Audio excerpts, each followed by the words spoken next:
நாடு முழுவதும் பணத்தட்டுப்பாடு நிலவும் நிலையில் நாடாளுமன்ற குளிர்கால கூட்டத்தொடர் இன்று தொடங்குகிறது. இதில் பல்வேறு பிரச்சனைகளை கிளப்ப எதிர்க்கட்சிகள் திட்டமிட்டிருக்கின்றன. இதுகுறித்த விரிவான தகவல்களை நமது செய்தியாளர் கணபதியிடம் கேட்கலாம். கணபதி, நாடு முழுவதுமே பணத்தட்டுப்பாடு விவகாரம் ஒரு பெரும் பிரச்சனையா உருவெடுத்திருக்கு. இந்த நிலையில இன்னைக்கு தொடங்க இருக்கக்கூடிய குளிர்கால கூட்டத்தொடர்ல பணத்தட்டுப்பாடு விவகாரம் எந்த அளவுக்கு எதிரொலிக்க வாய்ப்பு இருக்கு?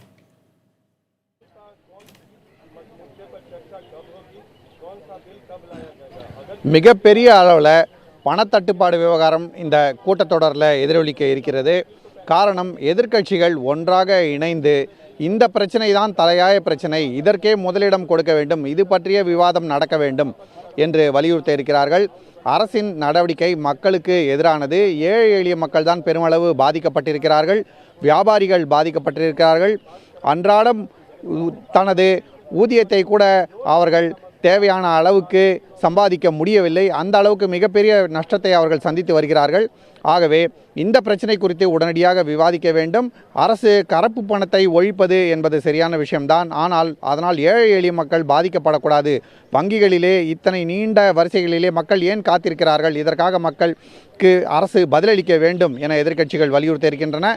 குறிப்பாக காங்கிரஸ், திரிணாமுல் காங்கிரஸ், இடதுசாரி கட்சிகள், பகுஜன் சமாஜ் கட்சி, மாயாவதியுடைய தலைமையிலே அவர்கள் மிகவும் கடுமையாக உத்தரப்பிரதேசத்தில் இதை எதிர்த்து வருகிறார்கள். இதை தவிர சமாஜ்வாதி கட்சி, ஐக்கிய ஜனதா தளம் போன்ற கட்சிகளும் கடுமையான எதிர்ப்பை தெரிவிக்க இருக்கின்றன. ஆகவே இந்த கூட்டத்தொடரிலே இது மிகப்பெரிய பிரச்சனையாக உருவெடுக்க வாய்ப்பு இருக்கிறது.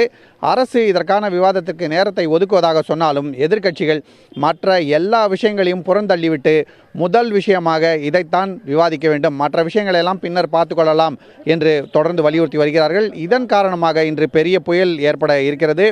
நாடாளுமன்றத்திலே மக்களவையை பொறுத்தவரை ஒரு உறுப்பினர் இறந்துவிட்டார் என்பதால் அவருக்கு இரங்கல் தெரிவித்து இன்று அவை ஒத்திவைக்கப்படும் என மக்களவையைச் சேர்ந்த அதிகாரிகள் சொல்கிறார்கள். ஆனால் அதே சமயத்திலே மாநிலங்களவையிலே எதிர்க்கட்சிகள் இந்த விஷயத்தை பெரிதாக விவாதிக்க வேண்டும், உடனடியாக விவாதிக்க வேண்டும் என்று வலியுறுத்த இருக்கின்றன. மற்ற விஷயங்களுக்கு வழிவிட வேண்டும் என்று அரசு தொடர்ந்து கேட்டுக்கொண்டிருந்தாலும் எதிர்க்கட்சிகள் அதை ஒத்துக்கொள்வதாக இல்லை. ஆகவே மிக காரசாரமான விவாதங்கள், கூச்சல், குழப்பம் என கரன்சி விவகாரம் இந்த நாடாளுமன்ற கூட்டத்தொடரை பெரிய அளவிலே ஆக்கிரமிக்க இருக்கிறது. கணபதி, இந்த பணத்தட்டுப்பாடு பிரச்சனை ஒருபுறம் இருக்க, இந்த கூட்டத்தொடரில் எந்தெந்த மசோதாக்களை விவாதத்திற்கு கொண்டு வர மத்திய அரசு விரும்புது? குறிப்பா ஜல்லிக்கட்டு தொடர்பான மசோதாவிற்கு இந்த கூட்டத்தொடரில் எந்த அளவுக்கு வாய்ப்பு இருக்கு?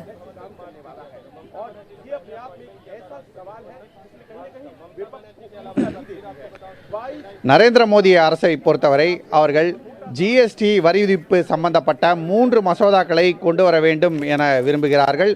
இதை தவிர 6 மசோதாக்கள் இருக்கின்றன. இதிலே குறிப்பாக அரசுடைய செலவினங்களுக்காக கூடுதல் ஒதுக்கீடு தேவை என்று கேட்பதற்கான மசோதாக்களும் இருக்கின்றன.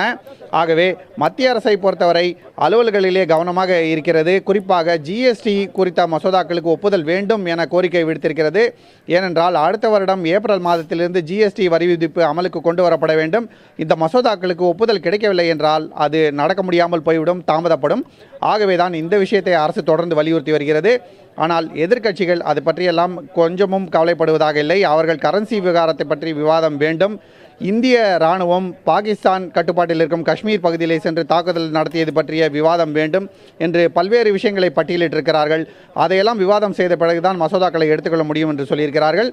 தமிழகத்தை பொறுத்தவரை ஜல்லிக்கட்டுக்காக எந்த ஒரு மசோதாவையும் கொண்டு வருவதாக அரசு தெரிவிக்கவில்லை.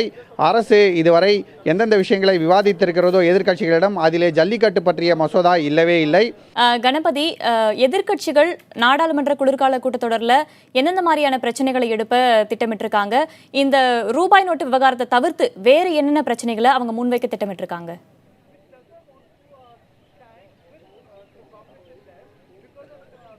நிச்சயமாக, மிக முக்கியமாக இந்திய இராணுவம் பாகிஸ்தான் கட்டுப்பாட்டில் உள்ள காஷ்மீர் பகுதியிலே தீவிரவாதிகள் மீது தாக்குதல் நடத்தியது, காஷ்மீரிலே தொடர்ந்து ஊரடங்கு அமலில் இருப்பது, அங்கே பலவிதமான பிரச்சனைகள் தொடர்ந்து கொண்டே இருப்பது, அது தவிர நாட்டின் பல்வேறு பகுதிகளிலே விவசாயிகள் சரியான மழை இல்லாத காரணத்தால் தற்கொலை செய்து கொண்டது போன்ற விஷயங்களை நாடாளுமன்றத்திலே அவர்கள் பெரிய அளவிலே எழுப்ப இருக்கிறார்கள். இதற்கு காரணம் என்னவென்றால், நாட்டின் சில பகுதிகளிலே மழை சரியாக பெய்திருந்தாலும் பல பகுதிகளிலே மழை சரியாக பெய்யவில்லை. ஆகவே இந்த மழை இல்லாத காரணத்தால் விவசாயிகள் தற்கொலை தொடர்கிறது. அதை தவிர இந்த ரூபாய் நோட்டு தட்டுப்பாடு விஷயத்திலும் விவசாயிகள் பாதிக்கப்பட்டிருக்கிறார்கள். ஆகவே விவசாயிகள் பிரச்சனைகளுக்காக தனியாக விவாதம் வேண்டும் என்று பல்வேறு கட்சிகள் குரல் எழுப்ப இருக்கின்றன. இது மட்டுமல்லாமல் சட்டசபை தேர்தல்கள் தற்போது வர இருப்பதால் அது சம்பந்தப்பட்ட பிரச்சனைகளும் ஒன்றன் பின் ஒன்றாக எழுப்பப்படும். குறிப்பாக பஞ்சாப், கோவா, உத்தரப்பிரதேசம் போன்ற மாநிலங்கள் சம்பந்தப்பட்ட விவகாரங்கள் எல்லாம் நாடாளுமன்றத்திலே எழுப்பப்படும் என நாடாளுமன்ற உறுப்பினர்கள் சொல்கிறார்கள். இன்று மதியம் 1 மணிக்கு பிஸ்னஸ் அட்வைசரி கமிட்டி என்று சொல்லப்படும் குழுவின் கூட்டம் நடக்க இருக்கிறது. அதில் இந்த கூட்டத்தொடரிலே எந்தெந்த மசோதாக்களை விவாதிக்க வேண்டும், என்னென்ன முக்கிய பிரச்சனைகளை விவாதிக்க வேண்டும், எதற்கு எவ்வளவு நேரம் ஒதுக்க வேண்டும் போன்ற விஷயங்களை எல்லாம் அரசு எதிர்க்கட்சிகளுடன் ஆலோசனை செய்ய இருக்கிறது.